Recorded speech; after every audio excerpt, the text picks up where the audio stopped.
Hello students, in the previous video we have learned altitude of the given triangle and what do you mean by orthocenter of the given triangle. Okay. Today we have to learn the location of that orthocenter in the triangle. त्यासाठी वेगवेगळे different triangles काढले मी. One is right angle triangle, other is obtuse angle triangle and third one is acute angle triangle. Now what is mean by right angle triangle? A triangle having one angle as the right angle called as right angle triangle. Triangle having one angle more than right angle called as obtuse angle triangle. And triangle having all angles are less than right angle called as acute angle triangle. We are learned these terms in the bridge course. Okay. Now we have to draw the altitudes of all these triangles. Because we have learned the altitude of all the triangles are concurrent and point of concurrent is called as orthocenter. So to determine the location of orthocenter, we have to draw altitude of all these triangles. Okay. तर आपण प्रत्येक ट्रायंगलचे altitude draw करू आणि तिन्ही altitude जिथे कुठे येऊन intersect होतील त्या पॉइंटला म्हणतो आपण ऑर्थोसेंटर ऑफ द ट्रायंगल आहे ना. तर फर्स्ट आपण ट्रायंगल एबीसी, आता इथे बघा एबीसी चे अल्टिट्यूड ड्रा करताना कसं करू. In right angle triangle the two sides are perpendicular to each other. हायपोटेन्यूसला सोडून उरलेले दोन साइड्स असतात त्या एकमेकींना परपेंडिक्युलर असतात. AB आणि BC both these lines are perpendicular to each other. मग इथे आपल्याला फक्त ह्या हायपोटेन्यूस AC चाच अल्टिट्यूड काढायचा आहे. AC च्या अपोजिट व्हर्टेक्स कोणता आहे? Point B. म्हणून काय करू आपण ह्या पॉइंट B वरून आपण ह्या AC वर एक परपेंडिक्युलर ड्रा करू युजिंग सेट स्क्वेअर. सेट स्क्वेअरच्या सहाय्याने कसा परपेंडिक्युलर ड्रा करायचा ते शिकला तुम्ही. तर हा झाला त्याचा अल्टिट्यूड पॉइंट AC वर BL म्हणते याला. ओके. आता बघा हे तिन्ही अल्टिट्यूड, हा अल्टिट्यूड, हा याला अल्टिट्यूड म्हटलं, BC चा AB हा अल्टिट्यूड आणि AB चा BC हा अल्टिट्यूड आपण यांना एक्सटेंड केलं तर आपल्याला अशा प्रकारे मिळेल. आता हे तिन्ही अल्टिट्यूड कुठे इंटरसेक्ट होतात? पॉइंट B मध्ये. आणि पॉइंट B हा राईट अँगल ट्रायंगलचा काय आहे? Vertex. So from this we can say that in right angle triangle orthocentre is the vertex of that right angle triangle. हा जो व्हर्टेक्स आहे राईट अँगल ट्रायंगलचा हाच ऑर्थोसेंटर आहे इथे. याला म्हणू आपण orthocentre. Okay. So from this we can write in right angle triangle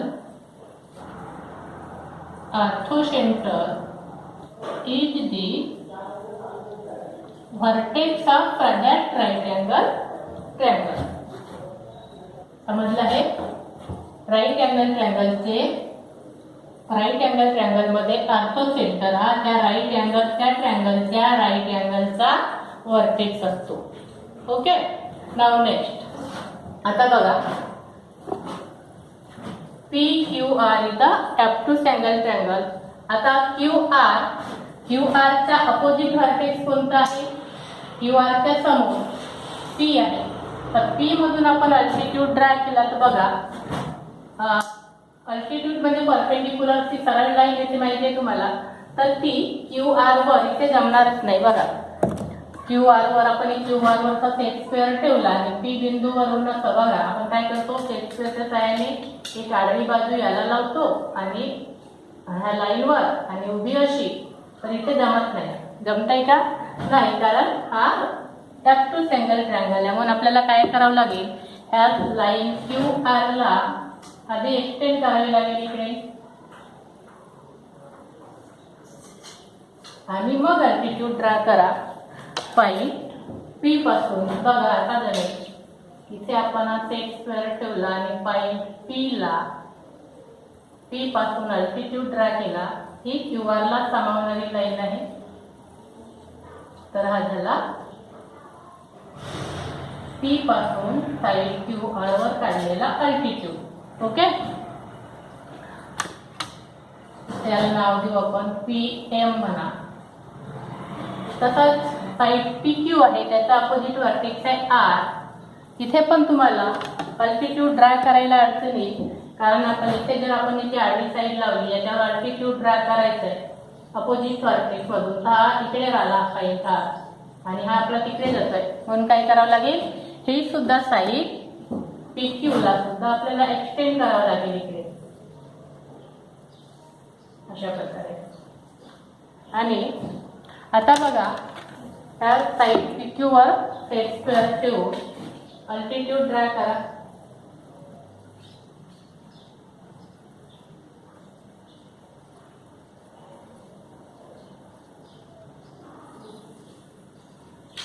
Okay, it is the altitude drawn from point R to side PQ, that is RL.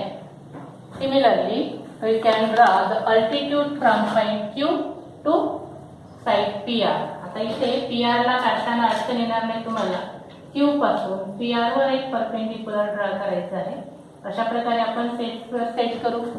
Okay,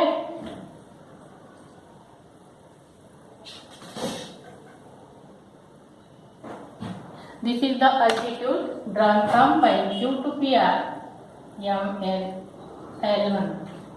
आता बघा, हे तिन्ही अल्टिट्यूड इंटरसेक्ट होत आहे का नाही, मग आपल्याला आर्थो सेंटर कसा मिळेल. आपण काय म्हणतो, आर्थो सेंटर कशाला म्हटलंय, point of conference of all these altitudes of this triangle. तिथे इंटरसेक्टच होत नाही, मग आर्थो सेंटर कसा लोकेट करू आपण. तर त्यासाठी आपल्याला त्याच्या तिन्ही अल्टिट्यूड आहेत त्या वाढवा, तिथे त्याच्या लाईन्स आहेत त्या अल्टिट्यूड त्या एक्सटेंड कराव्या लागतील अशा प्रकारे समजा. ओके, LQ ला सुद्धा एक्सटेंड करू आपण. आणि RN हा तिसरा अल्टिट्यूड आहे, ह्याला पण एक्सटेंड केलं तर हे तिन्ही अल्टिट्यूड कुठे येऊन इंटरसेक्ट होतात, या पॉइंट मध्ये. This is the point O and it is called orthocentre of the triangle. Okay, so in acute angle triangle, orthocentre lie in the exterior portion of that triangle. ती आपल्याला property लक्षात ठेवायची आहे.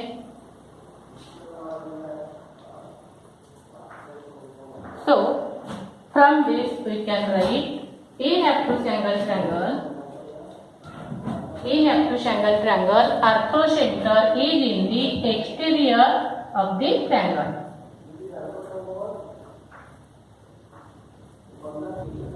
Okay. Now third triangle is acute angle triangle. त्याप्रमाणे आपण याचे पण तिन्ही अल्टिट्यूड ड्रा करू. बघा, MN च्या अपोजिट व्हर्टेक्स आहे L. इथे पॉइंट L वरून साइड MN वर मी परपेंडिक्युलर ड्रा करते, म्हणजे अल्टिट्यूड झाला. Okay, now M is the opposite vertex of side LN. So from point M, draw the altitude on side MN like this.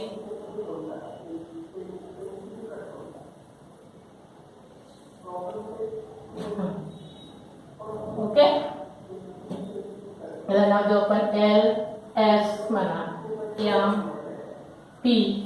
Okay, now N is the opposite vertex of side LM. So draw the perpendicular from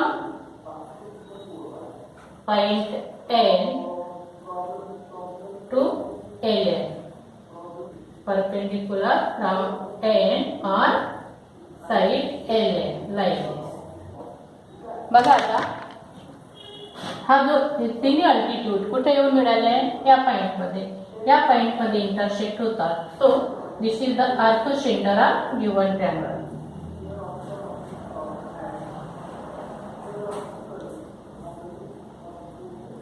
So from this we can say that in acute angle triangle, arthro center is in the interior of that triangle. Okay. So I can write here, in acute angle triangle, arthocenter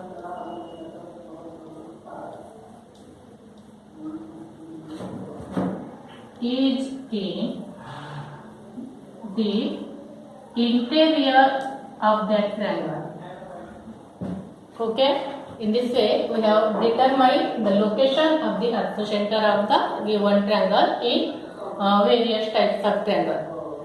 In right angle triangle, the arthocenter is the vertex of that right angle of the given triangle. In acute angle triangle, the arthocenter is in the interior portion of the given triangle, and in obtuse angle triangle, the arthocenter is at the exterior of that triangle. So we have to draw all these diagrams and write the properties of arthocenter. Okay.